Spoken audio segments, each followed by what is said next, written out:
So while we're waiting here, there was some looping information at the beginning, just kind of explaining to change your screen name if it's not your first and last name for attendance. And then we'll also have a breakout. Maria is going to be translating for us. That information is also near the beginning of the chat box. And for those of you who just got admitted, my name is Stephanie Cartwright, and I work with SGA. I'm an early childhood mental health consultant. I'm the coordinator for my team there, and I have been working in education about 18 years as a teacher, administrator, and a disabilities case manager. And so I'm so happy to be working more closely with teachers and families now through the mental health consultative role. And so what we do is uh, work with directors, teachers, families on challenging behavior, interventions, and just coming up with ways to help our little ones become more strongly rooted in their social, emotional skills and growth as they get ready for kindergarten and the years thereafter. Taina, did you figure anything out? If not, we'll just roll with it how we had it. Yeah, it doesn't look like, at least from what I have here, that I can give you access to like control my screen. Okay, all right, no worries. We'll just go back to how we had it. Yeah, I was able to see the presentation fine. If your chat is blocking the presentation, you can always just drag the chat to the left and you should be able to see the full presentation. Okay, well, I am fine if everyone else is fine with that. I just wanted to make it as optimal as possible, but if everyone can see, then we'll go right ahead.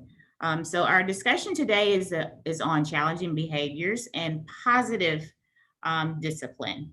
And again, Maria is co-facilitating with us. And so there will be Spanish on the page. I hope that everyone is able to differentiate and it's not distracting to you.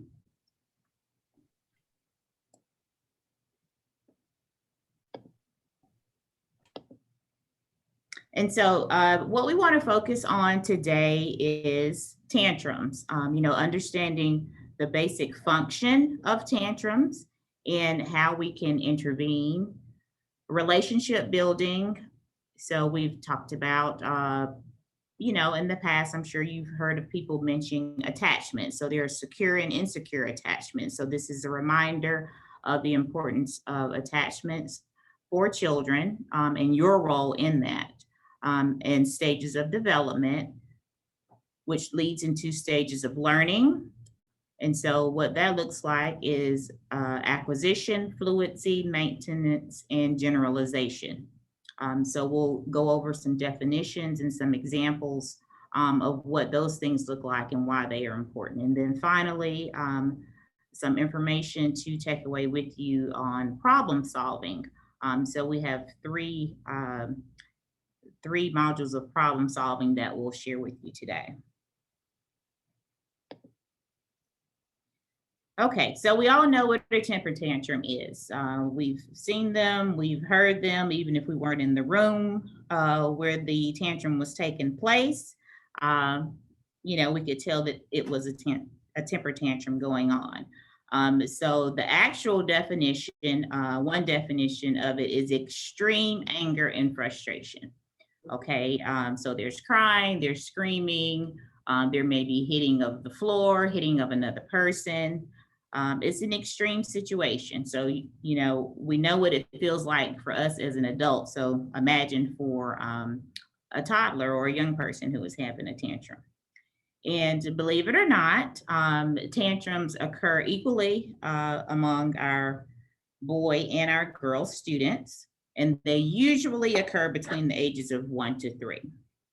Okay, even though sometimes we may say that our teenager is having a tantrum. So, but it would not look like as involved as what I've just explained, hopefully, as what a toddler would have or experience. Challenging behavior. So challenging behavior can interfere with learning, development, and play. So this is why it's called challenging, because if it's impeding the learning environment um, and the child's development and even how they socialize with each other, it becomes a challenge for the child and for the caregivers, okay? It can be harmful to the child, other children, or the adults who are caregiving for the child. And when I say caregiver, I mean you all as being frontline workers, being right there with the children. You are their caregiver while they are with you. And it's challenging because as children get older, they may experience academic and social challenges. So it's important at this age and stage in life for us to understand what challenging behavior is and the function of it so that we can better support them and scaffold them for their later stages of learning.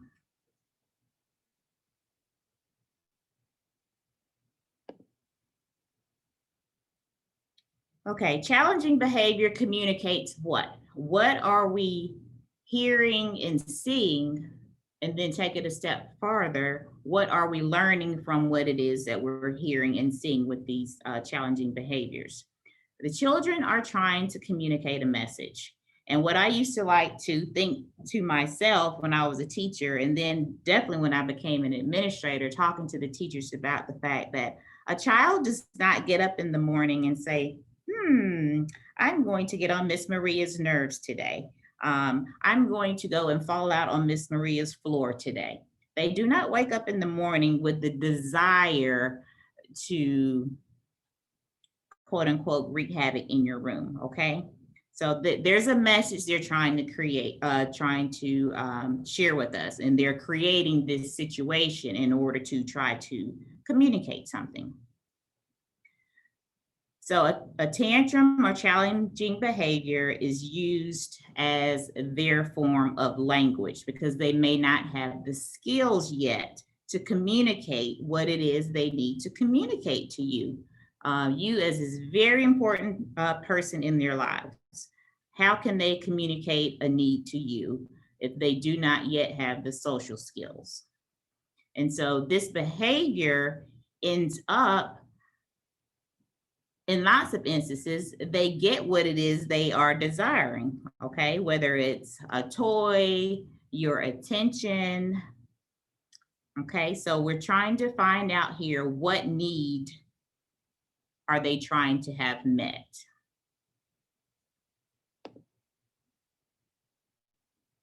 So why do children misbehave? Well, because it works.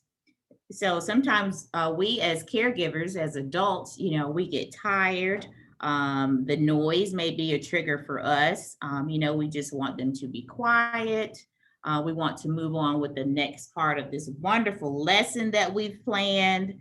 So, what do you want? I don't know what you want here. And then so we can just go ahead and move on with what it is that we have planned, okay? So challenging behavior, temper tantrums often work for children. So 75% of 4-year-old preschoolers use aggression to get what they want. So they are learning that it can and it does work. 75% is a pretty high percentage. And hopefully we wouldn't have 70% of our classroom who subscribe to that.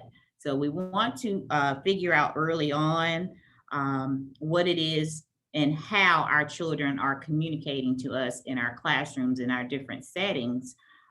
So that way we have a very small percent, perhaps in a classroom, that we're still working on these very intentional skills. What function does the behavior have? What need are they trying to have met? So number one, let's think about this. What is the child trying to gain? They may be trying to escape a situation or a person. So as adults, we have words that we can use to escape a situation. Perhaps, though it may not always be appropriate, we can get up and leave a room, if we're having a difficulty. So even teenagers and middle schoolers, they have different tools that they can use to get away from a situation or a person that may be frightening to them, that may be overwhelming to them, and a certain adult or a certain something or situation that's going on in the classroom, maybe another child, may be triggering to another child. And they may not know what to do other than display some challenging behaviors. The next item is to obtain an object or to get attention. So that's self-explanatory here. So if another child has a toy that they want, and they're not yet accustomed to sharing or asking using their words in order to get what they want, then sometimes they'll use behaviors instead. And believe it or not, sometimes the children want your attention. Okay, so if you're working on something with little Katie and Jamal wants your attention, and if Jamal has not had practice in knowing how to acquire your attention in a manner that's appropriate for the classroom setting, perhaps he does what he sees at home. And so that has now come into the classroom environment. So again, he's trying to obtain your attention at a time that may not be appropriate, and definitely with behaviors that are not suitable for that particular situation. And the third one is to change the level of stimulation. Okay, so maybe they're doing something and they don't like how it feels or how it sounds, then displaying some aggressive behaviors will get them out of that situation, or it will provide a different level of stimulation for the child. And all of these things that I just mentioned are called function or motivation. So if any of you have ever worked on any evaluations or plannings, perhaps for special needs or behavior plans, we talk about function of the behavior. So this, if you've never delved into that before, this is an overview, so to speak, to get you familiar with function of the behavior. So that is what you're trying to figure out, why the child is doing what he or she is doing. So now let's take another look at this. We're going to call this positive behavior support. And we base this on the assumption that children's challenging behavior has a meaning. So we just talked about what some of those needs could be. So challenging behavior is communicative. Again, they engage in this behavior to tell us something, right? And so we need to find out what children are trying to tell us in order to effectively address the behaviors. So these are the three key things we would like to think about right here. Assuming that the child is trying to communicate something with us, not that they're just setting out to have Miss Maria have a headache today, okay? It's our job as the adult, the stronger, more experienced person who is there to keep us safe and to teach us. It is our job to figure out what the need is that needs to be addressed, and then to address it appropriately and with some insight.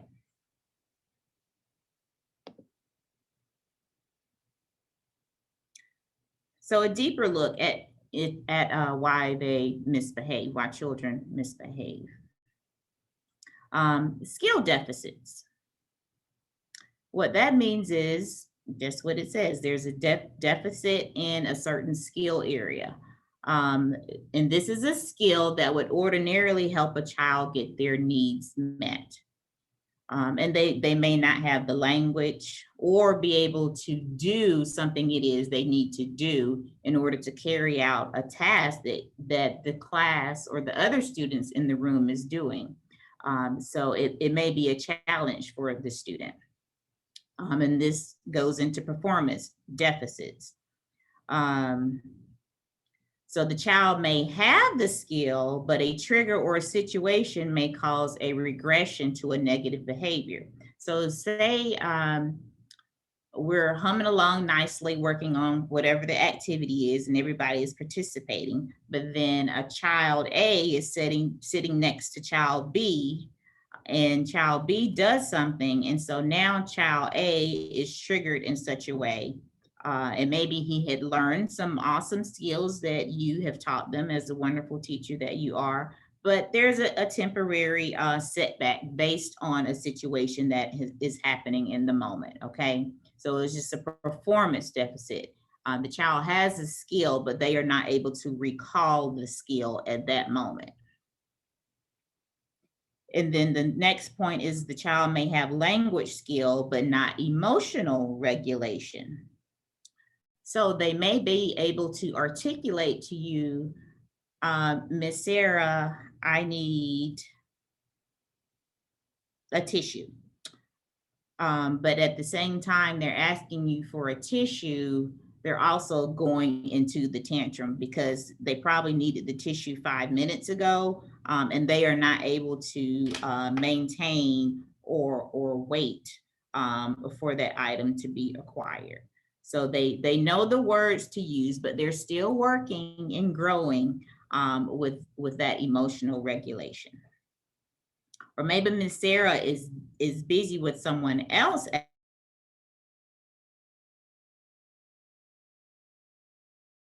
at the moment, and she asked the student to just hang on the clock for the clock to get to so-and-so number, or either let me turn the timer upside down, and when the timer is empty, then Miss Sarah will come help you with this. So the child has appropriately asked for what it is they need, and certainly applaud them. Thank you, Johnny, for asking me so-and-so, or for telling me about so-and-so. Now I need to finish doing this, and I'm going to need, this much time that's on the timer based on however they understand time in your room, okay? So he has successfully asked, but he is not yet able to hold everything together, okay?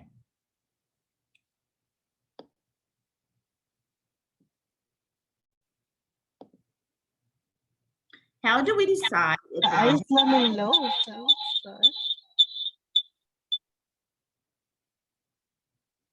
How do we decide if a behavior is a disorder? So there comes a time where there has been problem behavior, challenging behavior in a program, in a classroom, where the teacher may need the help of a consultant, a psychologist. So they've talked to their director, the coordinators, whomever they need to speak with to kind of figure out, hey, there's something more going on with this student. So they're going to begin to look at the function of the behavior. So some things that they will take a closer look at, the specialists, when they come to the room, is frequency. They'll look at intensity, the amount of distress that has been created, and the functioning again, okay? So frequency, how often does this behavior occur? Is it 3/4 of the day? Is it 3 times a week? Is it only on Mondays? Intensity, how bad does it get? So when you're taking this student into account with same age peers, how bad is it? Okay. And then we also want to take into the account the caregiver, the parent interview or information that you receive. So, when you start having conferences with parents or making phone calls, mom or grandma or uncle, what is it that you see at home? How do you feel about what's occurring with little Sally at home? So how much distress is it causing? And then finally, how does it impact the classroom setting? So does your breakfast at school and your first hour and a half of activities go smoothly? So how is it impacting the day? what is the child's morning and night routine look like? So when is it during the day that they are having success? And when are we experiencing the most challenges?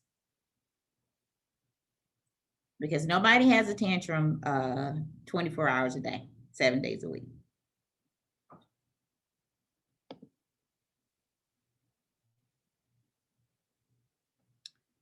Okay, so again, we're looking closely. Lemonade or water? What is that? Okay, so again, we're going to look at more deeply at the functions of the actual tantrums. To express frustration, demanding attention, obtaining an item, and to escape or avoid an undesirable activity. Okay, and so these are some things that we can probably envision right now, you know, someone in our classroom, or maybe, you know, someone from a year or two ago. When you are trying to use a toy or complete an activity that is beyond that child's skill or development level. So it can even be during free play or something of that nature, and a child wants to go play, do parallel play or play beside one of their friends, but they are not able to do something similar to what their friend is doing. Okay, demanding attention, we've spoken about that, and that can be from, so what if the school counselor walks in your classroom for some reason and you're in the middle of doing something and maybe they're observing, but the child is drawn for some reason to that person. They could possibly act out in order to get that person's attention, okay? Obtaining an item, that's pretty simple one. So if you're reading a book during circle time and you know there's a particular student who has to just have what you have, then they may have a tantrum at that moment, or they're assigned to be doing some other type of activity and they get fixated on something on your desk and they will not stop until they have whatever that item is. And then the final one again is to avoid an undesirable activity. So it could be going to bed, for example. So parents may experience this at home. They may explain to you, well, I only see this at bedtime. And at school, it could be moving from one center to another, for example.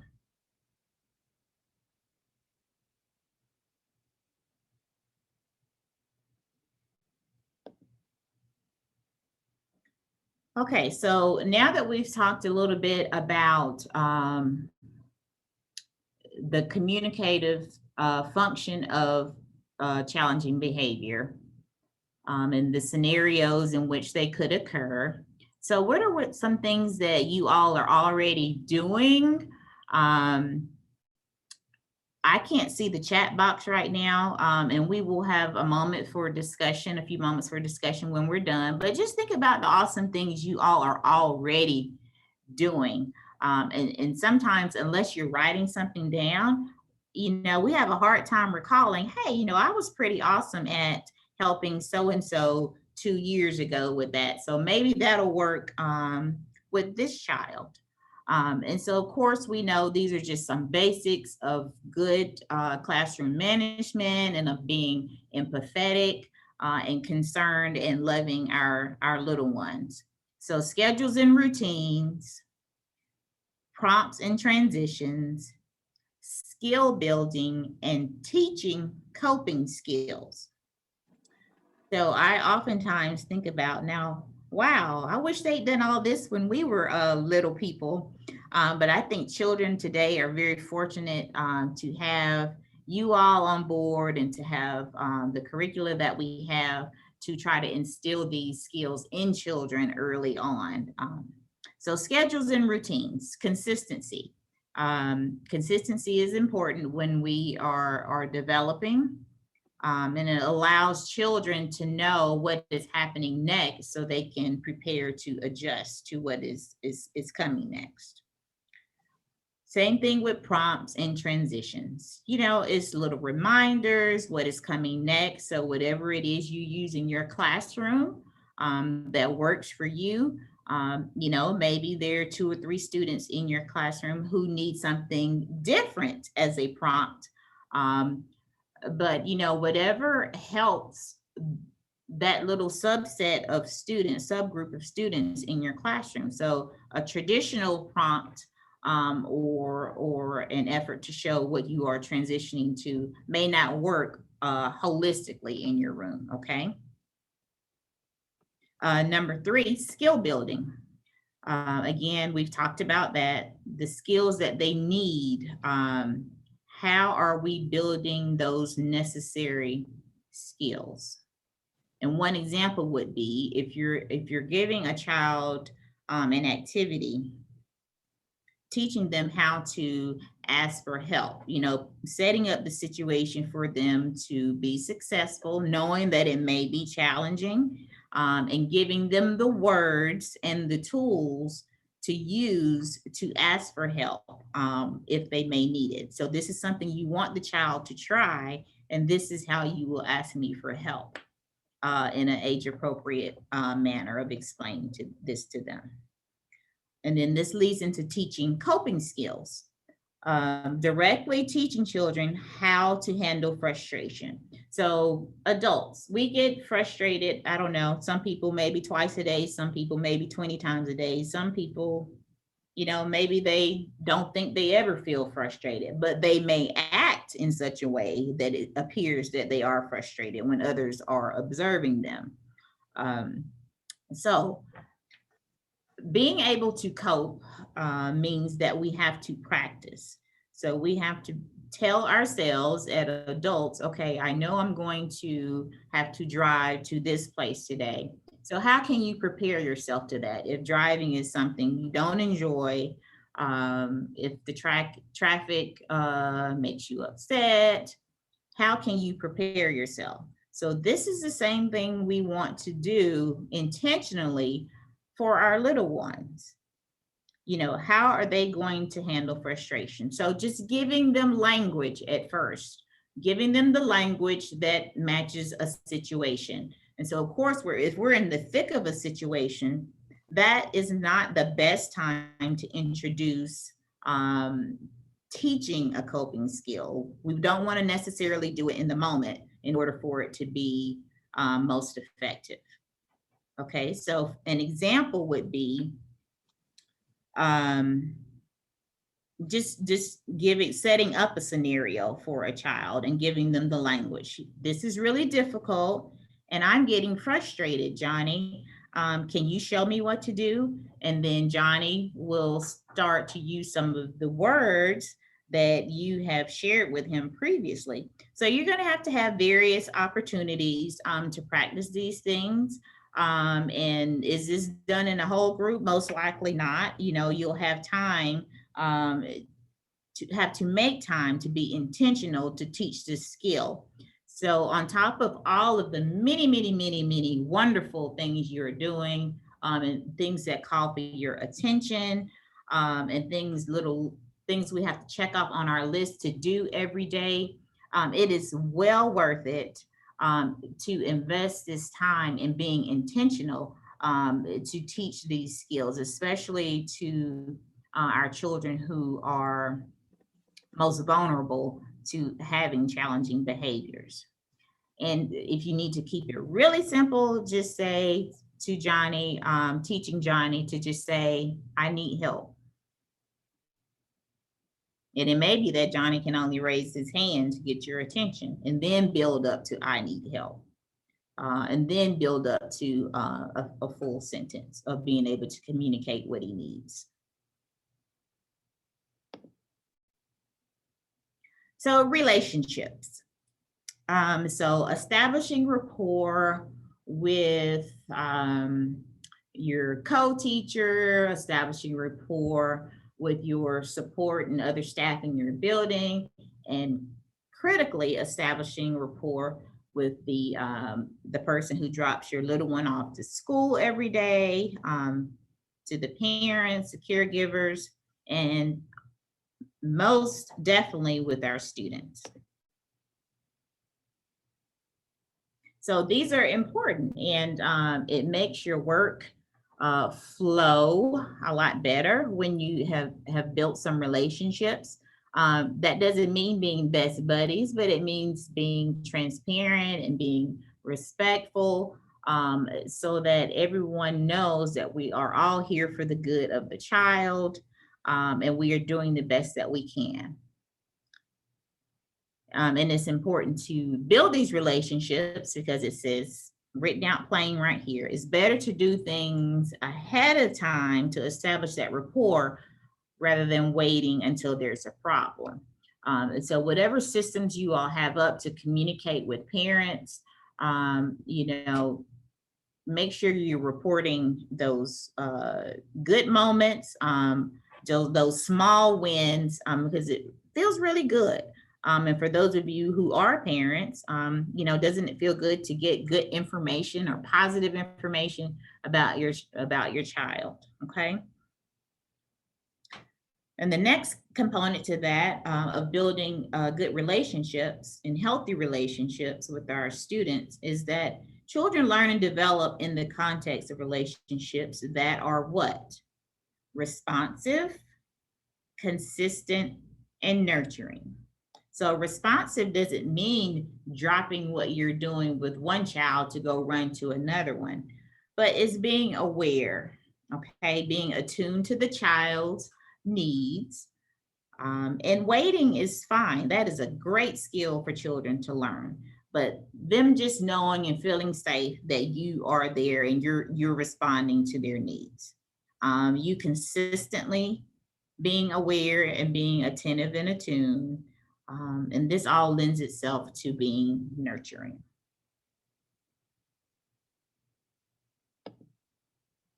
Okay, building relationships continued. Sometimes children with challenging behaviors are the ones or who may be the most difficult for us to establish or to maintain a relationship with. But they are the ones who we need to continue to find those ways to connect with them, okay? So they can be able to use their words and use their skills. They may not be as skilled in all levels, by the end of the year at communicating what it is you'd like them to communicate. But if it's one or two things that they can work on, then that is awesome. Just one area of growth in being able to communicate their needs. Adults' time and attention are very important to children, and we need to be sure that we are giving them that time and attention other than when they are engaging in challenging behavior. So if the only time you pay attention to little Stacy is when Stacy is acting out, then that's not the best way to have a relationship with Stacy. Catch her doing some things in some moments where she's doing something positive. And you may have to look very, very, very hard to find something, but I'm sure there is something there. And it may take another set of eyes to help you with this. So that's why we have these supports in places for you all. It may take someone else to help reframe and reflect with you about what it is you're seeing, and say, hey, this is what I saw about Stacy. What do you think? And then you're like, oh yeah, I have noticed that before. Okay, and the final piece, just making sure we all work together to make sure the child is successful and to cut down on the amount of challenging behavior. And then eventually, they're using those skills that you've taught them. So you have mental health providers, therapists, and other partners who are all here to help you with those important tasks.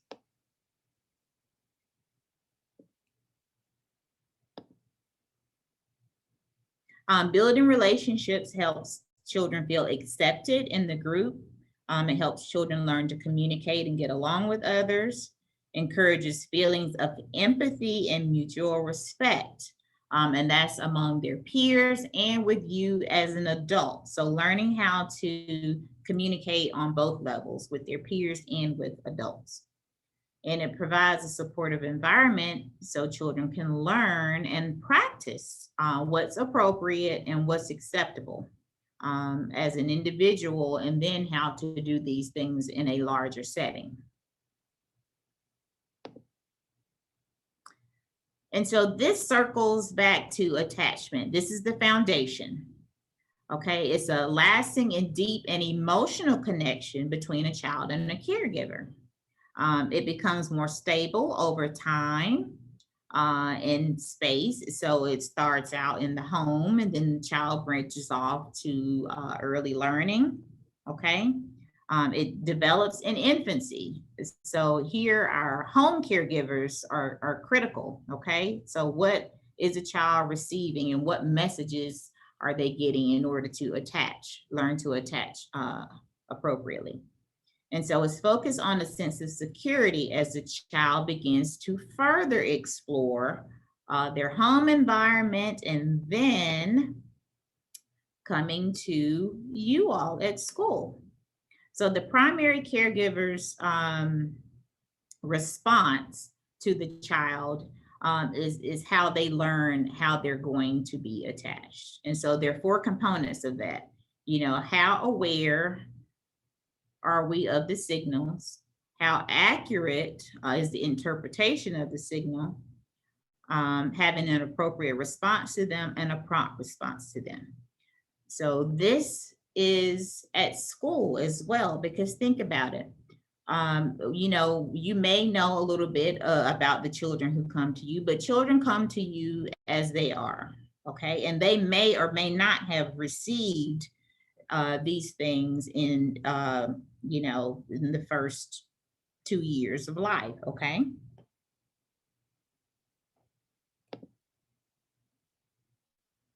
So when they do get to school,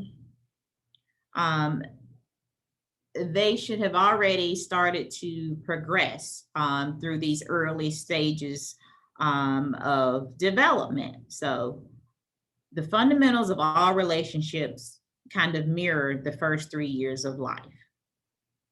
So we have phases of trust. So learning to trust our primary caregivers at home, and then learning to trust at school. So we have trust, autonomy, and initiative. And then we have independence. And so this comes from Erickson. And so think about the fall of the year. The child is separating from the parent, from the family, and learning how to form a secure attachment to the teacher. By the middle of the year, we're hoping that the child is gaining a sense of what? Autonomy. And then by the end of the year, we're hoping that the child can show some initiative and independence. So this would be a type of trajectory that would be a natural progression. And so whatever skills that are not present, you know, we would want to work on focusing on what is challenging and how we can help support the child and the family with that. And so the basic tasks are listed here. These are what we want to hopefully accomplish all of these. These are the basics. This is the scaffolding. These is the foundation that is needed in order for children to progress and be well holistically. Trust, appropriate separation, mastering anxiety that they may feel upon coming to school at the beginning of the year. And now with everything that we've had going on worldwide, countrywide, citywide, the pandemic, you know, how school, there was a shift in how we were providing services. So just trying to come back to, you know, what it feels like now to rejoin. And, you know, of course, students and some adults even have regressed, and anxiety related things are typical and normal at this stage. Even if you think they should have surpassed something, there may be some regression. And so just being considerate of what is going on globally, and then individual situations as individual stressors occur for you and for the child, family. Okay, another basic task is feeling a sense of belonging in the classroom, feeling accepted and valued, and building a good relationship with other teachers and staff in the at the site or at your school or at the center. So then being able to branch out beyond your classroom. So we want children to have trust and feel comfortable. And then just further looking at what belonging means. So if a child feels accomplished, I'm sorry, this is accomplished by responding to what their needs are. So they'll feel more comfortable and more able to trust if we are appropriately attending to their needs. Showing that you understand and you care. So again, this is being attuned. And if you are establishing yourself as this type of person, this type of figure in their life, then the trust and the comfort will come along with that. So secondly, children need to hold on to the idea of their parents. So if you can remember back to any of your nieces or nephews or your own children, there's a point in development when you walk out of a room, the child doesn't think you exist anymore, and then you come back. So there's something called object permanence. So in the early years of schooling, children need to know that their parents will come back. And this is part of basic trust. So you reassuring that child, the parents reassuring them, this is all part of building a good relationship. The next component is identifying, naming, and talking about feelings. So this is something we can work on as adults as well. So teaching a child how to name and talk about their feelings is a wonderful skill to learn at this stage in life. And then so you as a teacher are going to demonstrate attunement. So you're going to pay attention to if Johnny is doing things that looks like he may be angry. Johnny, I just saw you do X. Are you angry? And so he can hopefully confirm or deny, no, I'm not, or yes, I am. Okay, and say, okay, well, you're angry if he agrees. And then noticing what he tends to do when he's angry. So that way, when he can start to feel those feelings, he can get your attention in some appropriate way. Teacher, I'm angry. And then working with him through that. And caregivers, of course, are your best ally in getting to know a child. So as busy as they may be or not responding to your messages, or if you're still doing handwritten notes, whatever the case may be. But just asking them what works for you at home or what works for auntie, but it may not work for you. Just getting as much information as you can.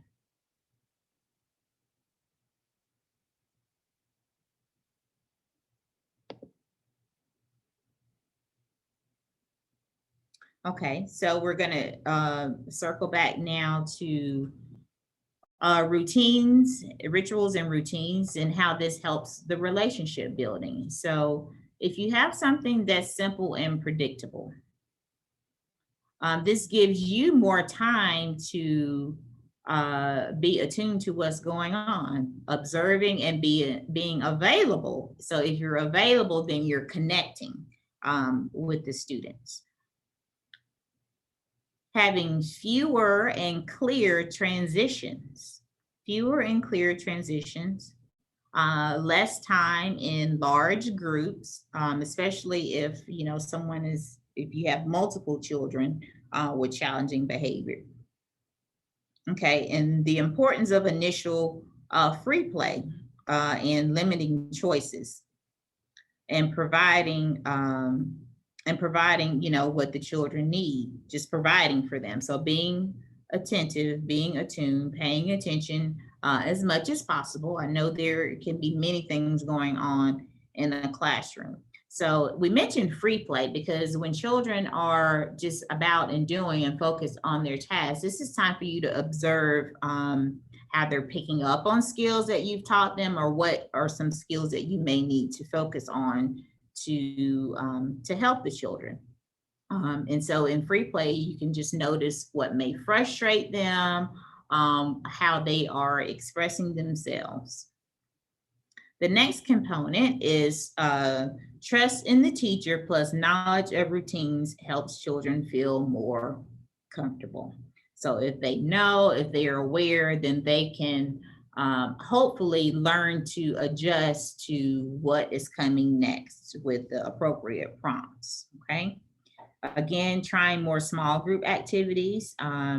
This is an opportunity to practice what they've learned, and for you to observe different things that are going on if they're in smaller groups.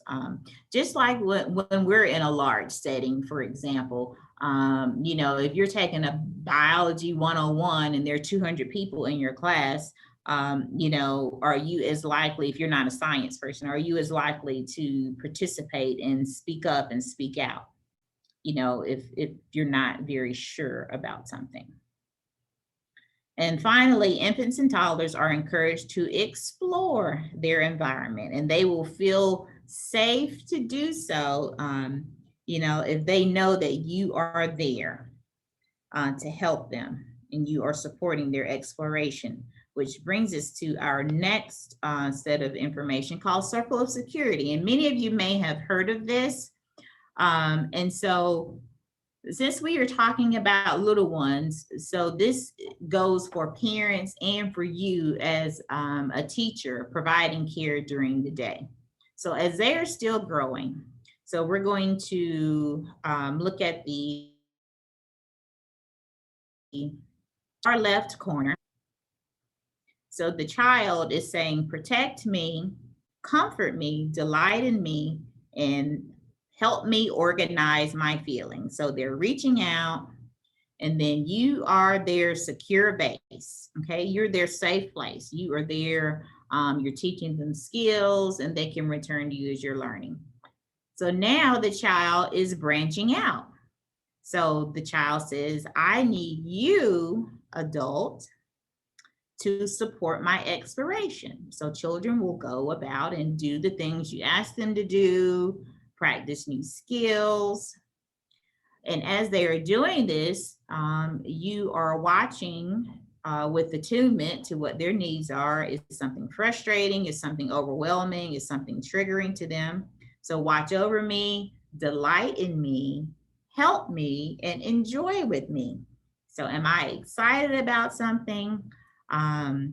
Was I excited about something and then somebody took my toy away? So you are there to help with problem solving as they are learning during their exploration. And then the next bubble, as we circle around, I need you to welcome my coming to you. So if a toy breaks or somebody takes my toy, or if I had a red crayon and somebody took it and broke it, if I come to you, then in some way, can you be attuned to what my needs are? Even if you can't help me problem solve right at the moment, how are you hearing and paying attention to what was just shared with you? You as their trusted person. So there's a box down at the bottom, which is super important. Always, and this is us as the adults. So as the teachers, you are bigger, stronger, wiser, and you are kind. Whenever possible, follow the child's need, and whenever necessary, take charge.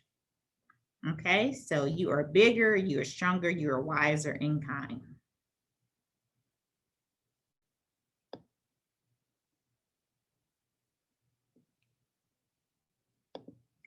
So we're going to go through the stages of learning And you all already know this, so this is just a refresher. So I won't spend a lot of time here.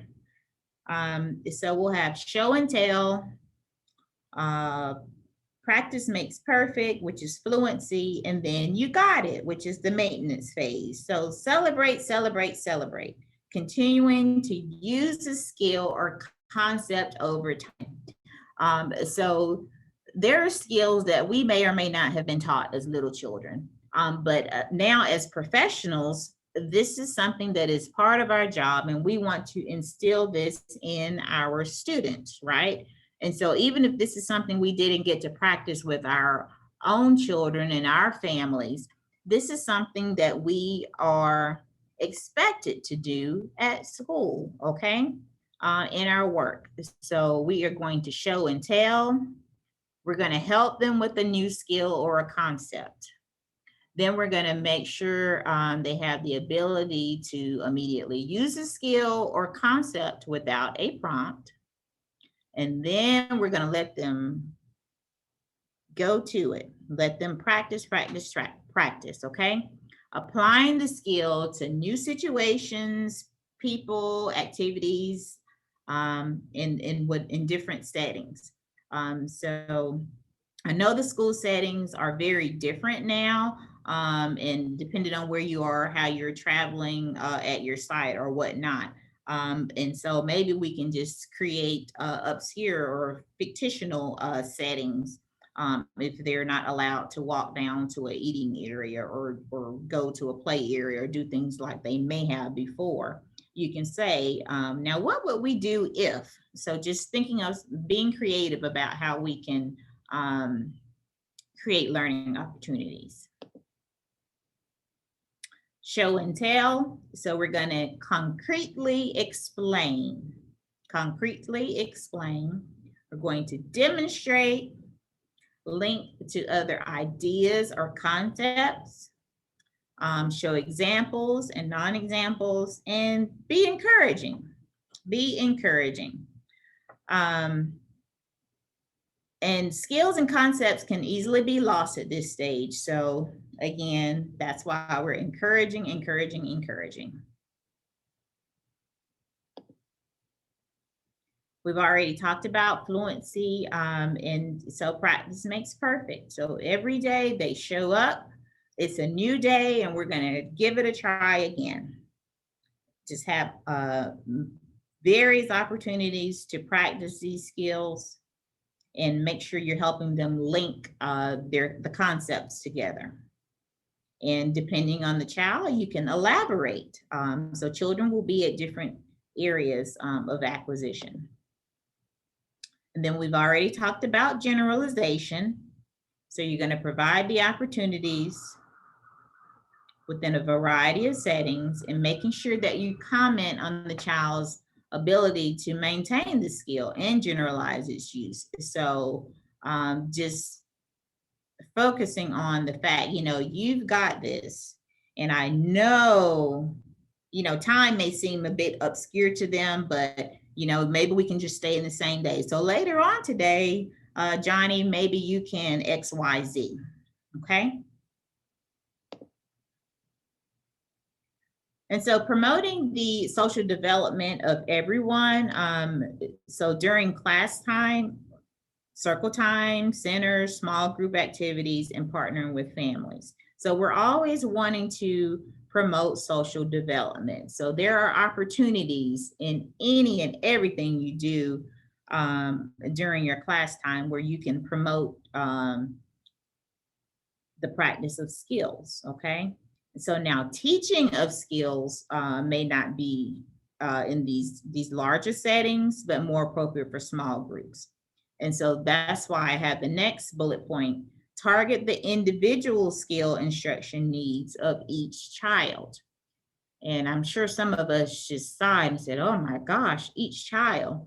So yeah, it's individualized. We are individuals. We all have different personalities and preferences. So it's going to be most successful when you have time to just put some thought into and being intentional about The why is this child having challenging behavior, the function of the behavior they're having, and how can I embed instruction, and how can I prime this student and get them ready and give them instruction so that they can be successful. And then, of course, always sharing with families, caregivers, this is what we're working on. And one way you can help me is, and then fill in the blank.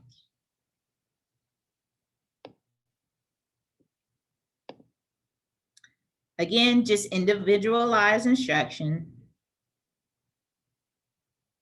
It should be systematic, and make sure you're driving up the number of learning opportunities, and make sure you know what skill, singular or skills, you want to target. You don't want to be overwhelmed, and you don't want to overwhelm the child. So we're not talking about a list of 5 or 10 things here. So now let's go to problem solving. So we'll have time for some reflection or questions if we have any. So this method is just a 4-step. What is the problem? Number 2, think of some solutions. And so you can have some cards written out to help you in situations. And you would think through this with the child. And then you would say, what would happen if we tried this? Or what would happen if we tried that? And allow them to respond. Would it be safe? Would it be fair? How would everyone feel? So Johnny, how would Sarah feel if we did that, if this is a situation involving Sarah, okay? And then you pick one and you give the solution a try.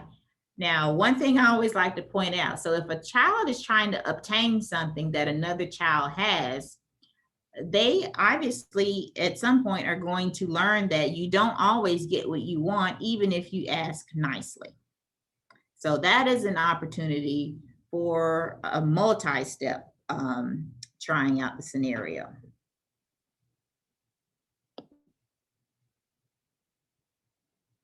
All right, another problem-solving method.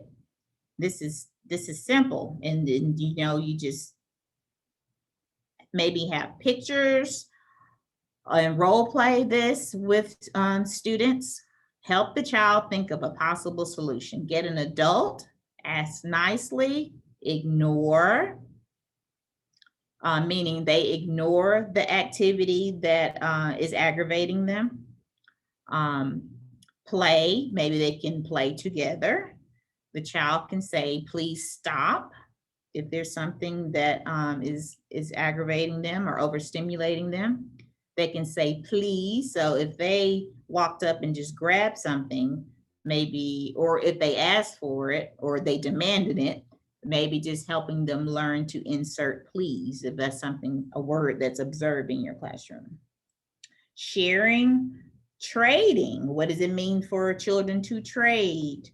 And then obviously, wait and take turns.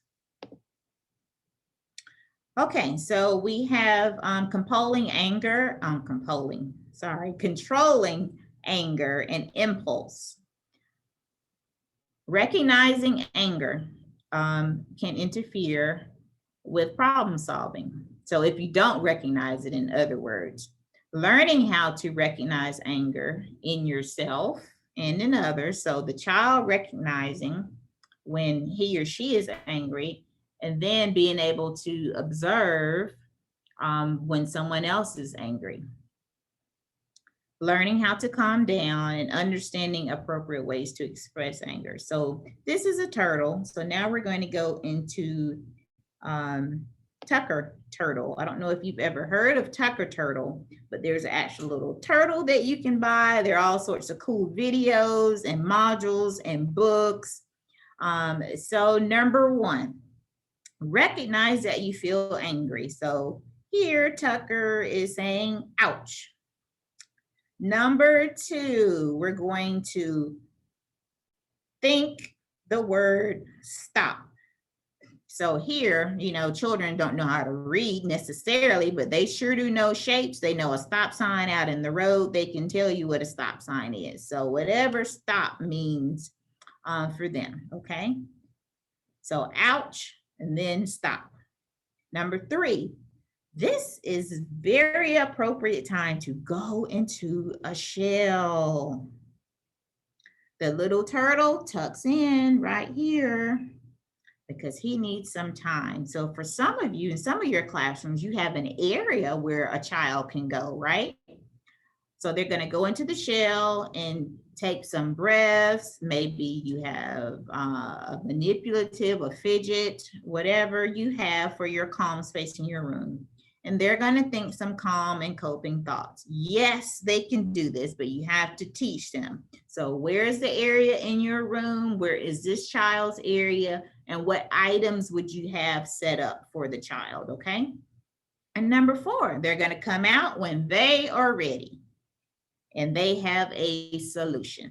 So maybe you can have a little solution box in the room where they're taking their deep breaths when they're ready to start processing that.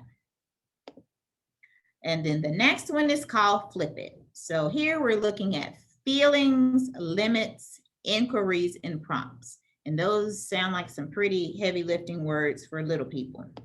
But what we're going to do is, this is for adults to remember. The F is for feelings. Gently talk to the child about his feelings. Tell him or her what you see. So what have you observed, okay, as a result of how you think they may be feeling? And help the child identify their feelings.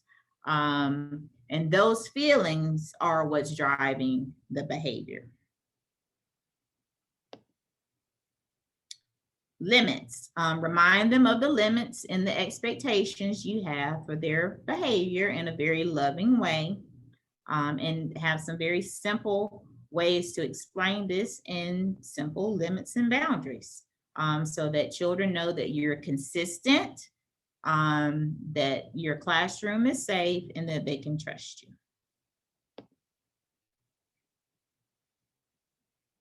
Okay, inquiries.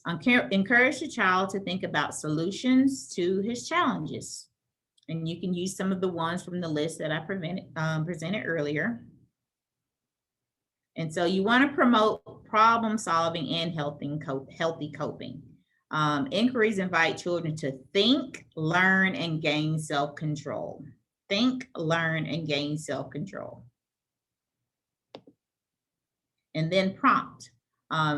Find ways to give them cues, clues, and suggestions.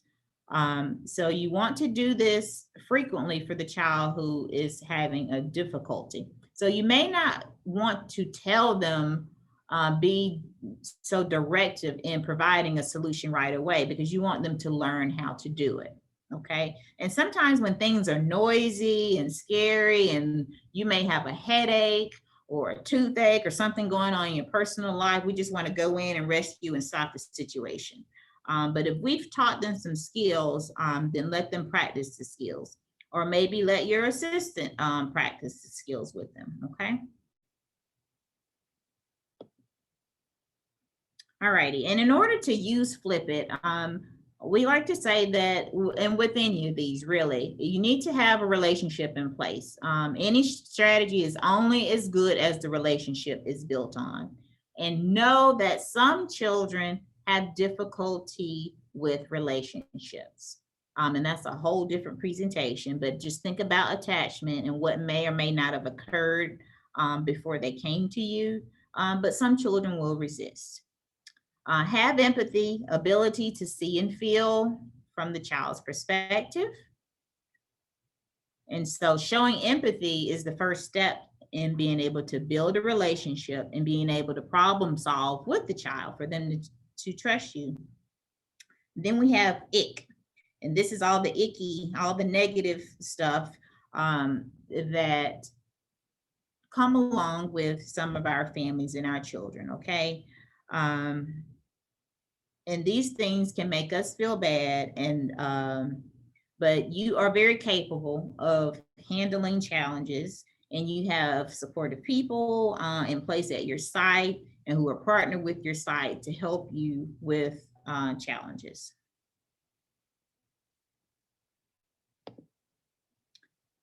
So we have a few moments left. If there is any discussion, any questions that, maybe you can put it in the chat box. So I'm going to stop sharing unless I need to refer to something on the screen. So hopefully I can get back to it quickly if someone needed to see something on the screen. So I'm just going to stop sharing now. Thank you so much for your attention.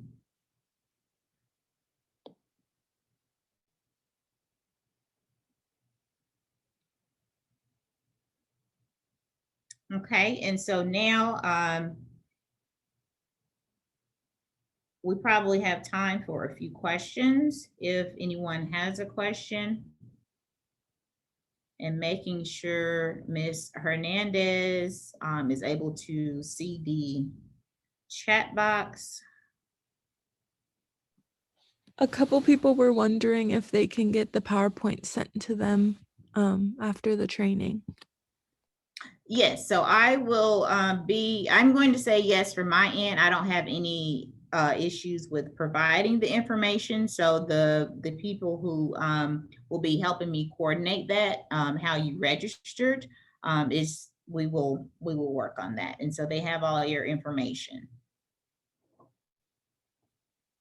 Thank you.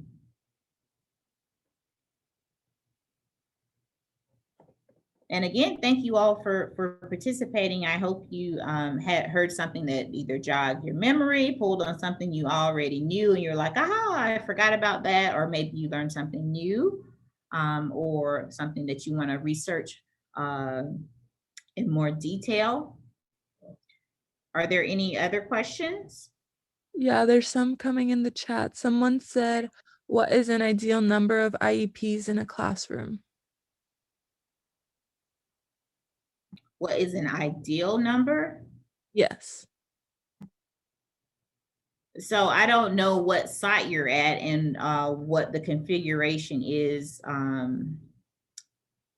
of your staffing, of your funding. So I can't answer that question for you specifically right now because I don't know where you are and what your programming is. So let me throw a question back to you because I can't see who you are anyway. So is there a certain feeling that you have attached to that question? That's something I can't address right now.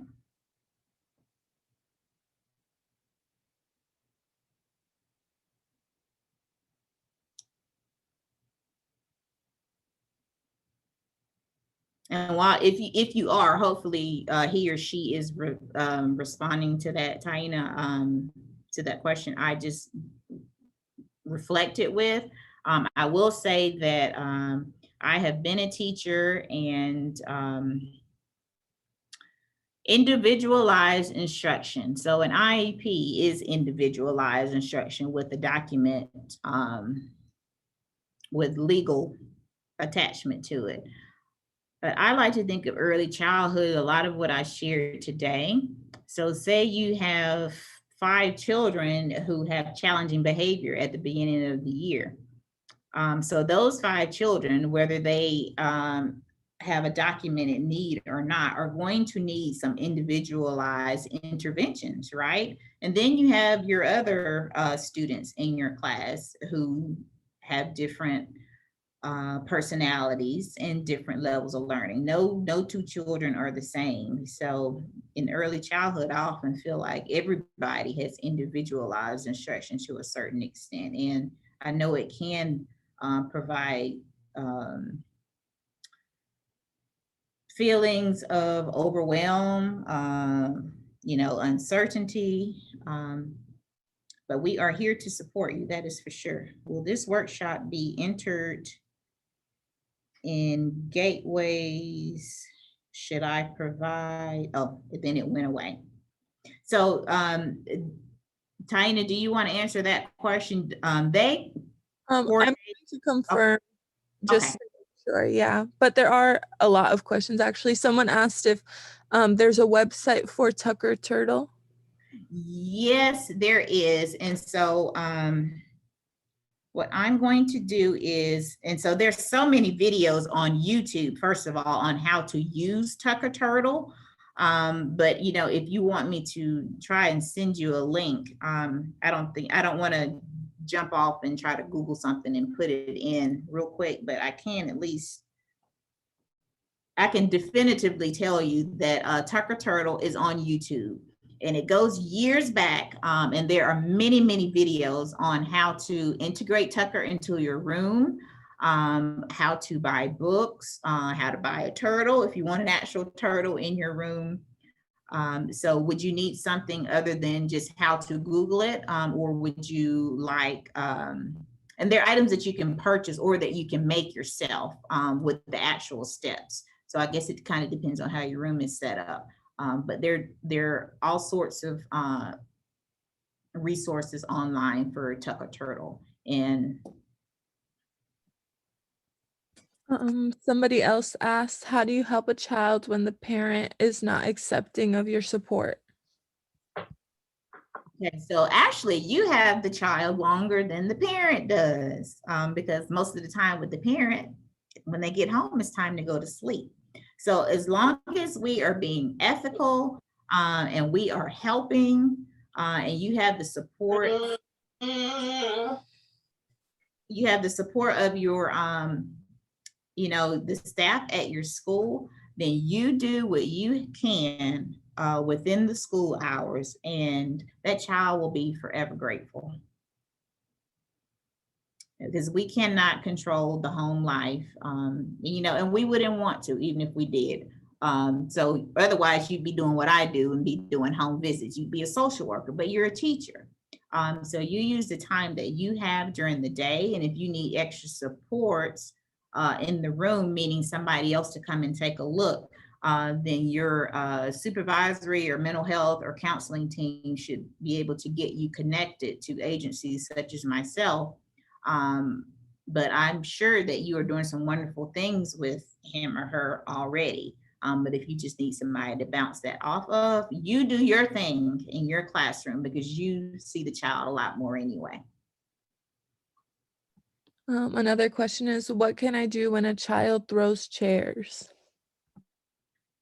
When a child is, so I don't know if it's occurred multiple times or just once. So that kind of goes back to when we were talking about a function of the behavior. But in the immediate moment, if someone is throwing chairs, the other children need to be safe.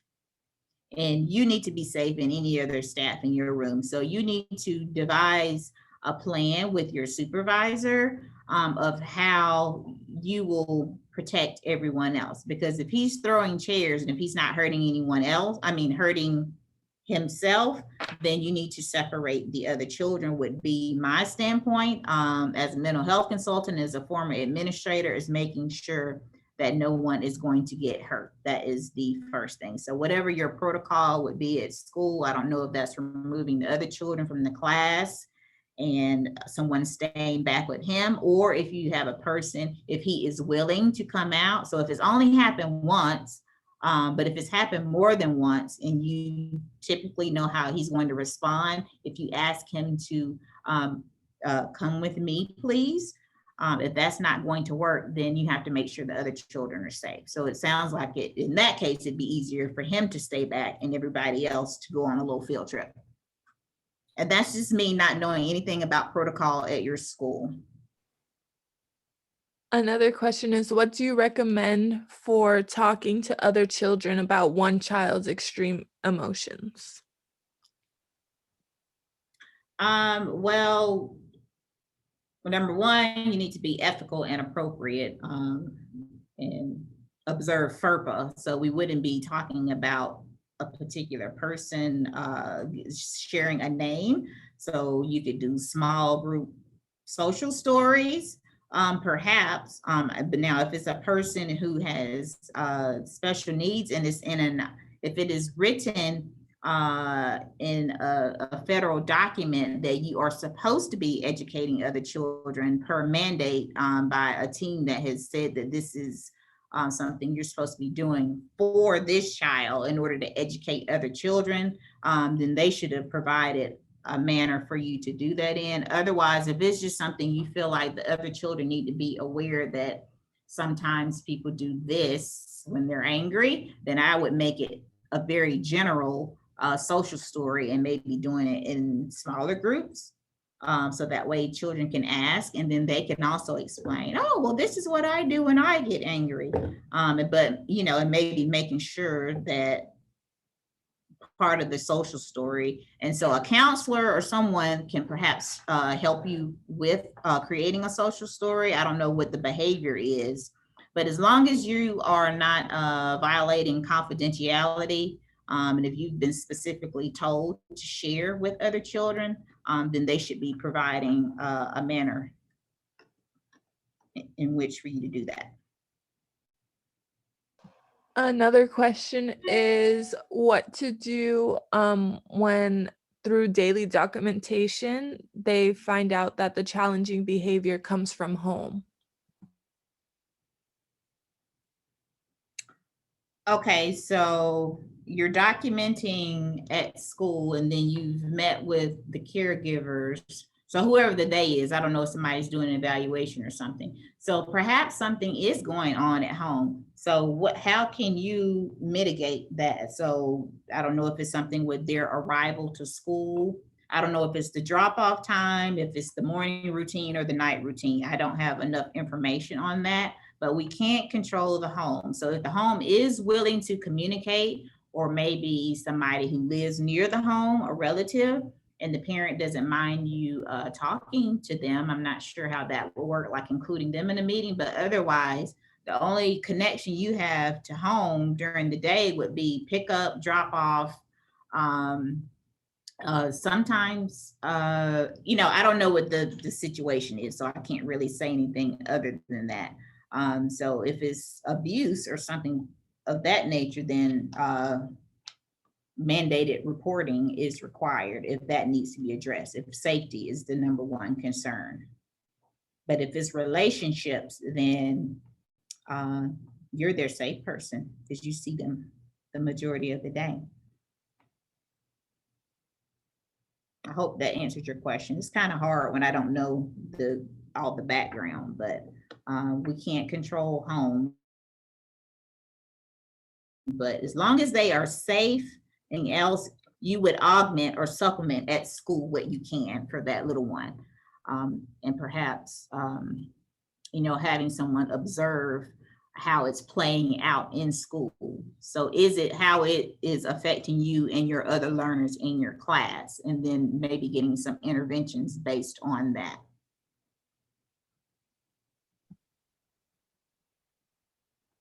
So far, those are the only questions in the, oh wait.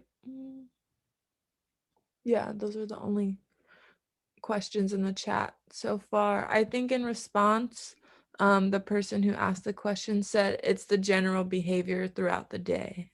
So. Okay, so the person whose behavior is linked to the challenging behaviors are linked to something that has happened in the home environment. So that student has general behavior issues during the day at school. Is that what you're saying, Tina? Yes.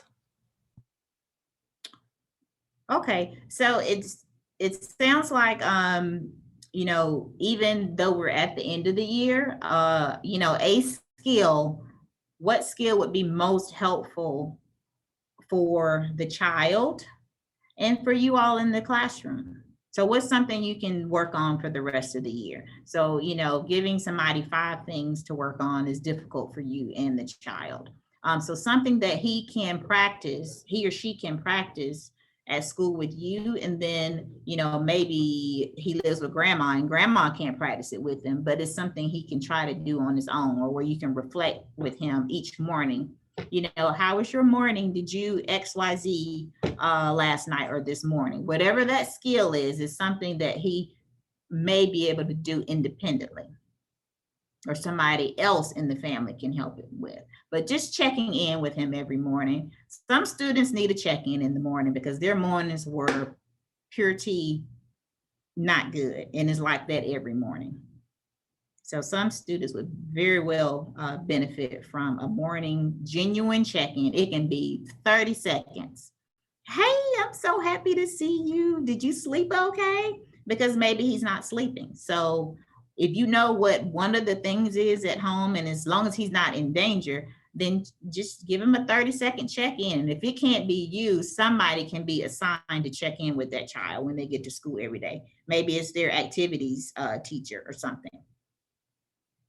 And thank you. Somebody said they really enjoyed it. I enjoyed presenting. You know, I'm so used to being in person and standing up and moving around. And thank you all so much for the wonderful work you do. And yes, you are right. Mornings are hard for most of us. And this is not this training, but I am an advocate of self-care. Find you some get ready music or some quiet time, whatever your soul needs in the morning to prepare to go out and change the world, because you are changing the world every day you show up to work. So whatever you need to support yourself in order to do your work, please do that in the morning. So I want to respect your time. Thank you all. Maria, did you have something you needed to say? No, she's just thankful for the presentation as well.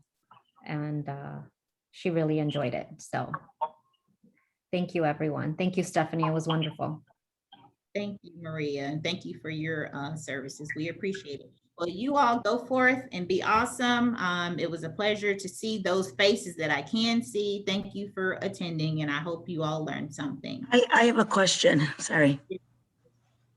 Everyone else, you can, I think you can check out, right, Taina, and it won't cut Miss Christine off?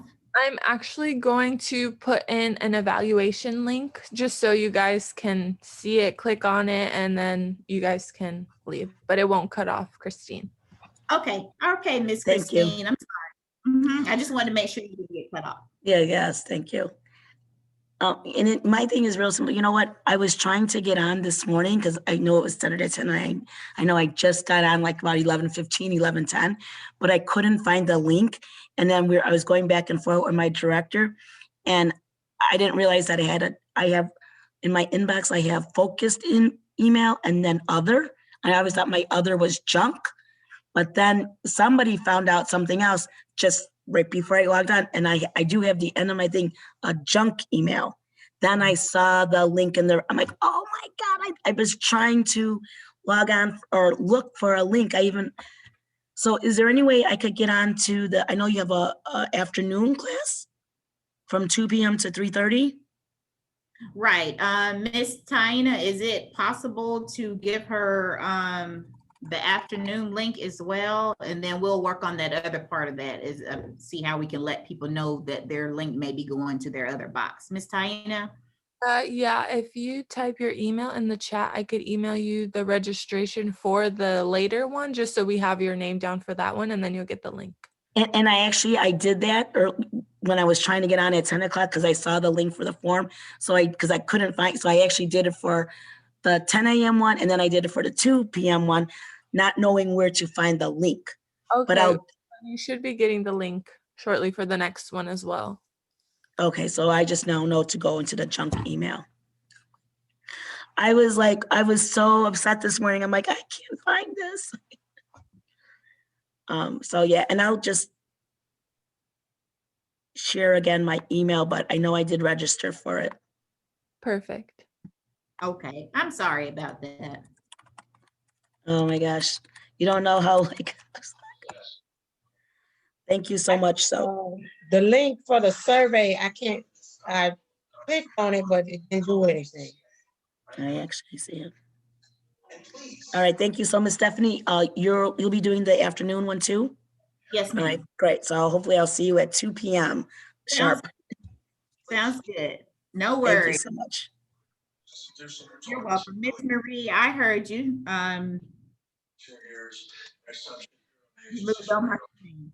Okay, Miss Marie, I heard you. You said you clicked on the link and nothing happened. What about now?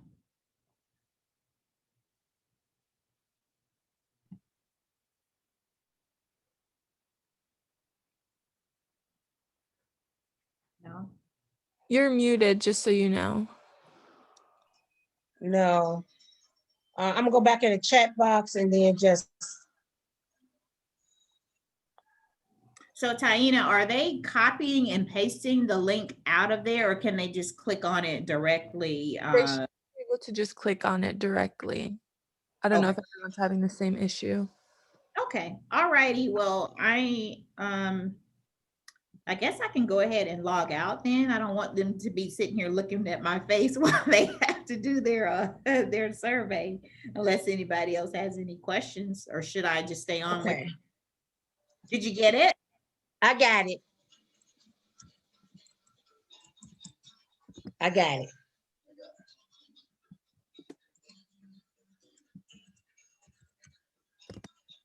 Stephanie, you're good to go whenever.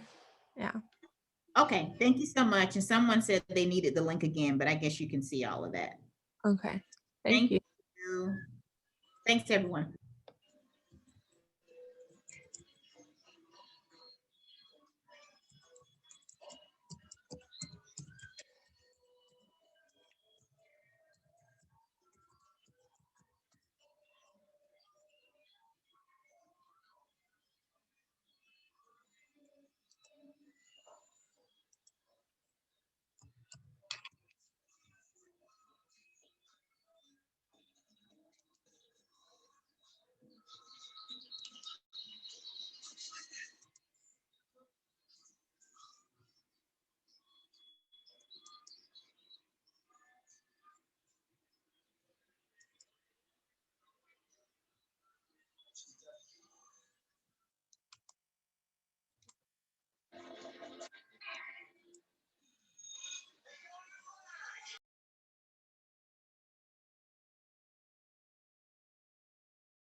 I'm going to close this meeting out. So everyone just make sure you have the link and have a good rest of your day.